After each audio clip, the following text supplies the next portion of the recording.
আমি দৌড়ে গিয়ে দারোয়ান চাচাকে জিজ্ঞাসা করি। দারোয়ান চাচা বলল, হ্যাঁ ওরা তো কালকে বিকেলে বের হয়েছিল, সাথে আপনার মেয়েটাও ছিল। বিদেশি পোলাটার হাতে একটা ব্যাগ ছিল। ঘরে গিয়ে দেখলাম হ্যারিসের কোনো জিনিসপত্রই নেই। আমি কাজিন ভাইটাকে ফোন দিয়ে বললাম। এরপরে কাজিন ভাইটা বলল, চুপ থাকো, বেশি বাড়াবাড়ি করলে তোমাকে একদম দুনিয়া থেকে তাড়িয়ে দিব। এই মেয়েকে অনেক খুঁজলাম, থানায় গেলাম, মামলা দিলাম, কিন্তু কোনো কাজই হলো না। আমি বিদেশি নাম্বারে ফোন দিলাম, কলটা হ্যারিস ধরল। বুঝতে পারলাম হ্যারিস বিদেশ চলে গেছে। তবে আমার মেয়েটার বিদেশে যাওয়ার কথা না।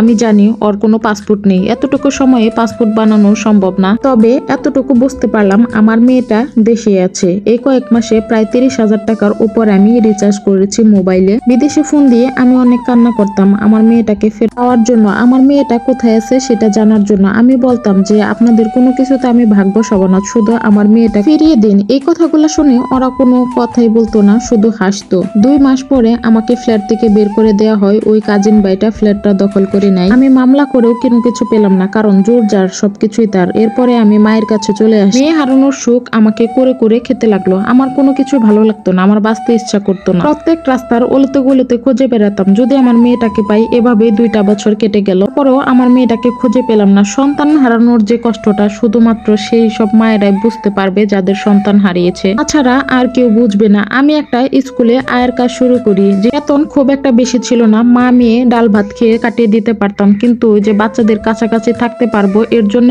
এই কাজটা আমি করতাম। বোনেরাও কিন্তু সাহায্য করতো, আর এভাবেই দিন চলতে লাগলো। একদিন দেখি কি, যে সবজিওয়ালা ভাইটা ছিল সেই ভাইটা আমাদের বাসায়, সে কিন্তু আমাকে বিয়ের প্রস্তাব দিয়েছিল। এখন প্রবাস থেকে দেশে এসেছে ছুটিতে। ওই আপার কাছ থেকে শুনেই সে কিন্তু আমার কাছে ছুটে চলে আসছে, সহ আসছে। আপাটাকে জড়িয়ে ধরে আমি বেশ অনেক কান্না করি। উনি আমার মাথায় হাত বুলিয়ে দেন এবং উনি বলেন, আল্লাহ তোমাকে পৃথিবীর সব সুখ দিন। আপাকে বলি, আপা আল্লাহ যেন আমার মেয়েটাকে ফেরত দেয়। আমি জানি না আমার মেয়েটা এখন কেমন, কোথায় আছে। 6 বছর বয়সে সে কত বড় হয়েছে, কেমন হয়েছে, আমি কি দেখলে তাকে চিনবো? আপা বলে, সব আল্লাহর হাতে ছেড়ে দিয়ে নিজের মতো করে বাঁচ। জি আল্লাহ ভাইয়াটাও আমাকে অনেক সান্ত্বনা দেয় এবং কি আমার মায়ের কাছে সরাসরি আমার বিয়ের প্রস্তাব দেয়। তার ছুটি কম, সে 2 মাসের ছুটিতে এসেছে। এটা শোনার পর বলি, কখনো সম্ভব না, মনেও আর বিয়ে শাদী করবো না। এটা বলার পর সবজিওয়ালা ভাই রাতে খাবার দাবার শেষ করে তারপরে চলে যায়। আপা রাতে থাকে আমাদের সাথে। আপা আমাকে অনেক বোঝায়, মানুষের জীবনে উথন পাথন তো আছে, তবে জীবনকে সুযোগ দিতে হয়। আমি বলি, কয়বার? আমার তো 2 বার বিয়ে হলো, তবে সুখ হলো না, 3য় বারেও সুখ হবে না। আপা বলল, 2য় বারের বিয়েটা তোর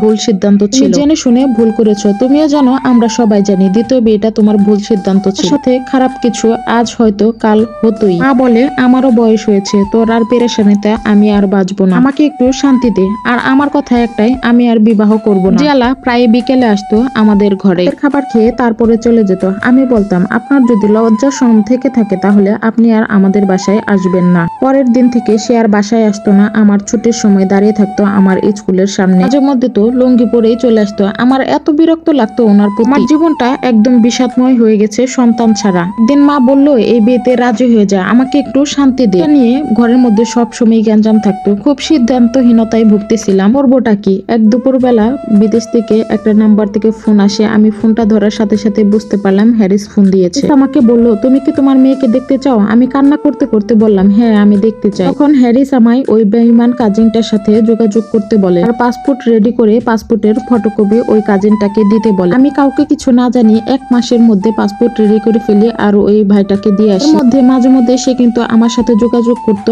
আর বলতো, তোমার মেয়েকে পাবে, তুমি কোনো চিন্তা করো না। দিনে সবজিওয়ালার সাথে বিয়ে শাদীর সবকিছু চিন্তা ভাবনা, পাসপোর্টটা রেডি করে আমি ওই বেঈমান কাজিনটাই বাসায় গেলাম। পাসপোর্টের সাথে আমাদের কাবিননামাটাও দিয়েছিলাম। তাই 1 মাস 6 দিনের মধ্যে হ্যারিস সবকিছু কিন্তু রেডি করে ফেলে। আমাকে কল দিয়ে বলে আমি যাতে ওই কাজিনটার বাসায় যে টিকিট সহ সবকিছু সংগ্রহ করি। বলে রাখা ভালো, আমি কিন্তু শুধুমাত্র পাসপোর্টের খরচ বহন করেছিলাম, আর সবকিছু কিন্তু হ্যারিসই বহন করতেছিল। আমার চিন্তা হচ্ছিল আমি নতুন করে কোনো বিপদে পড়বো কিনা, কিন্তু মেয়েকে ফিরে পাওয়ার আশায় যে কোনো বিপদের সামনে আমি পড়তে রাজি আছি। পরদিন সুন্দর করে রেডি হয়ে বললাম, মা আমার জন্য দোয়া করবেন, একটা কাজে যাচ্ছি। আমি যদি বলতাম যে এত দূরে যাচ্ছি তাহলে কেউ কিন্তু আমাকে যেতে দিত না। ছোট বোন বলল, কবে আসবে? আমি বললাম 2 দিন লাগবে। ওদের বেশি কিছু না জেনে আমি কিন্তু বের হয়ে গেলাম। জীবনে প্রথম এত দূর যাওয়া, তারপরেও কিন্তু ভয় পাচ্ছি না, কারণ মেয়েকে কাছে পাওয়ার আনন্দটাই অনেক বেশি। লম্বা একটা জার্নি শেষ করে লন্ডনে এসে কোথায় যাব, কোন দিকে যাব কিছুই বুঝতে পারতেছিলাম না। থেকে বের হয়ে এক বাঙালি সিলেটি ভাইয়ের ফোন থেকে আমি হ্যারিসকে ফোন দিলাম। বললাম, আমি এয়ারপোর্টের বাইরে, তুমি কোথায়? হ্যারিস বলল, ফোনটা যার তাকে দাও। আমি ফোনটা দেওয়ার পরে ভাইটাকে জিজ্ঞাসা করলো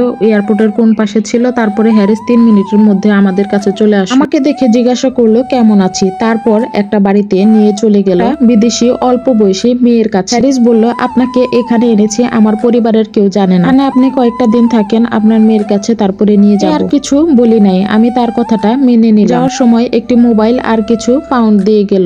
বাসায় একা থাকতো, কেমন জানি নোংরা করে রেখেছে সবকিছু। বের হয়ে যাওয়ার পরে মেয়েটা আমাকে কিছু খাবার দিয়ে বলল, এটা খেয়ে নেন, আর আমি বাইরে যাচ্ছি, কখন ফিরবো তাও আমি জানি না। মেয়েটা মদ খেয়ে অনেক রাতে বাসায় আসে, আর বাসায় আসার পরে কিন্তু সে ঘুমিয়ে যায়। ঘুম থেকে উঠে অনেক বেলা করে। 5 দিন পর হ্যারিস আসে, আমাকে হাতে একটা বন্দুক দেয়, দিয়ে বলে আমি যাতে ওকে গুলি করি। কারণ জানতে চাইলে ও বলে, মেয়েকে ফিরিয়ে দেওয়া আমার সম্ভব না, আর সে কোথায় আছে আমি তাও জানি না। সেদিনের কর্মকাণ্ডের জন্য আমি লজ্জিত। আমি আপনাকে একটি সুন্দর জীবন দিতে চেয়েছি, এর জন্যই মিথ্যা কথা বলে আপনাকে এখানে নিয়ে আসছি। আপনি বাঁচুন, নিজের জন্য বাঁচুন। আসলে আপনার ক্ষতি করার কোনো ইচ্ছাই আমার নাই। আপনি কিন্তু চাইলেই আমাকে গুলি করে মেরে ফেলতে পারেন। আমি হ্যারিসের কথা শুনে কান্নায় ভেঙে পড়ি। কেমন লাগলো আজকে আমার ভিডিওটা? এর পরের অংশ দেখার জন্য অবশ্যই কিন্তু আমার পেজটা লাইক, কমেন্ট, ফলো দিয়ে পাশে